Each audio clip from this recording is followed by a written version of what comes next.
Olá, pessoal. Sejam bem-vindos a mais um episódio do Express Road to COP26, uma parceria do Trent Rossi Watanabe Advogados com a ICC. Eu sou Alexandre Jabra, associado sênior aqui da área de meio ambiente e sustentabilidade. Hoje eu tenho o prazer de conversar com Maurício Pacheco, que é sócio da área transacional aqui do escritório. Maurício, seja bem-vindo, é um prazer ter você aqui conosco. Oi, Alexandre. Oi, pessoal, tudo bem? Um prazer poder dividir um pouco aqui da experiência que a gente está tendo nesse tema e falar para vocês nesse evento do Express Road to COP26. Maravilha. Maurício, o tema que eu quero abordar contigo hoje diz respeito aos aspectos de M&A nos projetos aí de geração de créditos de carbono, né? A gente tem recebido diversas consultas, o mercado tem se aquecido bastante, né? Então acho que é bacana a gente dividir um pouco da nossa experiência aqui com o pessoal.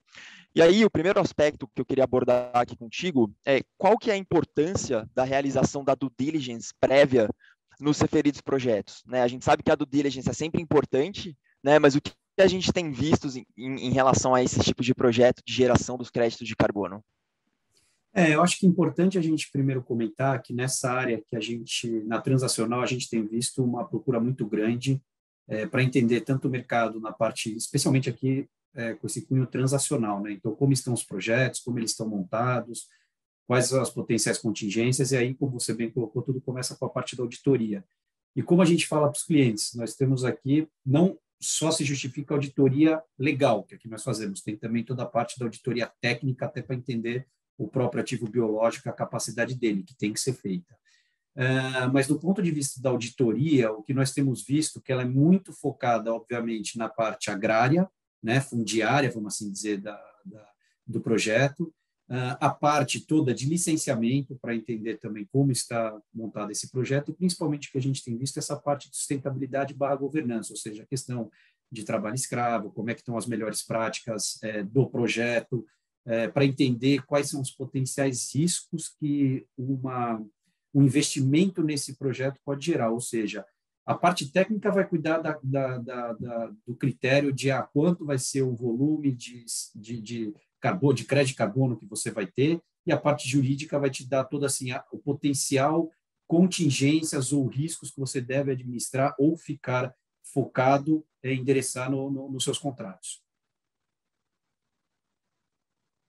Maravilha. Eu ainda acrescentaria a questão do risco de imagem, né, Maurício, que a gente vê bastante, assim, a importância da realização da due diligence, até em relação a esses aspectos de ESG e sustentabilidade, até para evitar aí o risco de exposição de imagem do investidor, que muitas vezes está cogitando injetar o dinheiro no projeto, e muitas vezes, como você colocou, tem algum problema envolvendo um aspecto aí de mão escrava, condições análogas, né, as de escravo, trabalho infantil e tudo mais. Então, acho que é um ponto bem importante, legal a gente ter dividido isso com o pessoal hoje. E aí, eu já linko aqui com a minha segunda pergunta, né, que é uma variável bem importante nos projetos também, mas como que esse apetite por risco, né, dos investidores acaba influenciando o modelo societário desses projetos? Porque existem diversos modelos societários, a gente tem discutido isso também com alguns clientes. Como você tem visto isso?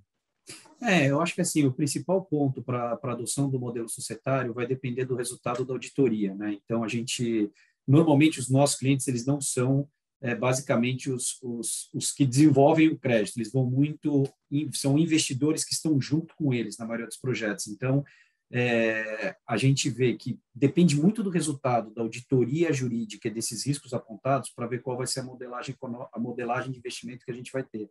Então, como você bem colocou, óbvio, você vai ter que entender o apetite de risco versus o valor qual o resultado da auditoria jurídica, quais os riscos apontados, até esse apetite, pela imagem que você, né, como você colocou, para saber. A gente tem, enfim, essa é uma discussão fundamental com eles e a gente gasta muito tempo nesse tipo de discussão, claro, sempre baseado nos resultados da due diligence. Novamente, um risco menor, às vezes você vê ele entrando mais como investidor, mais econômico, ou se ele está mais interessado no próprio desenvolvimento do projeto, às vezes ele entra mais com uma participação societária, então varia muito o escopo do projeto que está sendo analisado, os resultados da auditoria, bem como o apetite de investimento, até de longo prazo, que ele quer estar dentro desse projeto de carbono, né? Assim, quanto para ele ou no grupo dessa empresa essa parte de sustentabilidade ou essa parte da própria análise do carbono está enraizada lá dentro até para os anos posteriores. Maravilha. Essa questão do longo prazo também é super relevante, né? Até porque aqui os contratos costumam ser bem longos. Geralmente a gente trabalha aí com algo em torno de 30 anos, né, no mínimo. Então, realmente, acho que tem toda uma expectativa em relação ao risco, né, e ao retorno financeiro. Com certeza é um aspecto relevante. E aí, entrando já nessas questões contratuais, né, que a gente sabe também que isso varia bastante. Quais são as cláusulas específicas nesses tipos de contrato que a gente costuma destacar? Né? Porque a gente sabe aí que existem cláusulas comuns, né, com diversos M&As, operações societárias, mas também para esse tipo de projeto, algumas cláusulas específicas. O que você tem visto? Eu acho que assim, é importante notar que um projeto desse de crédito de carbono, ele na verdade é um projeto transacional, né? Então assim, você tem que entender primeiro qual a posição desse investidor ou apostador desse mercado ele tem, né? E aí você, dependendo da posição que ele quer ter, você tem diversos tipos de instrumentos contratuais que vai possibilitar esse investimento nesse mercado. O que a gente tem discutido muito com esses clientes, que eu acho que é muito específico desse mercado, é uma questão que talvez interesse bastante aqui, é a questão, bom, qual é a garantia que eu tenho desse volume do crédito está sendo gerado? Qual a garantia que eu tenho que essa floresta, esse ativo biológico vai continuar lá e que eu tenho esse crédito gerado por vários anos, né?